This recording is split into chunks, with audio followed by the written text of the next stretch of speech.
Nothing is impossible with God. In Matthew 19, verse 26 says, "But Jesus looked at them and said, with men, this is impossible. But with God, all things are possible." I want to remind you today that nothing is too hard for God. Many times we look at our problems and say, this is impossible. But when Jesus speaks, he declares the truth. He said, with God, all things are possible. That means no situation, no problem, no dream is beyond His power.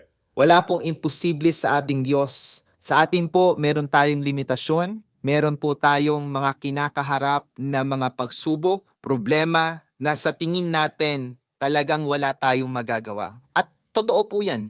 Yan ang katotohanan. Dahil sa tao po, maraming imposible. Pero sinasabi po ng Biblia, nothing is impossible with our God.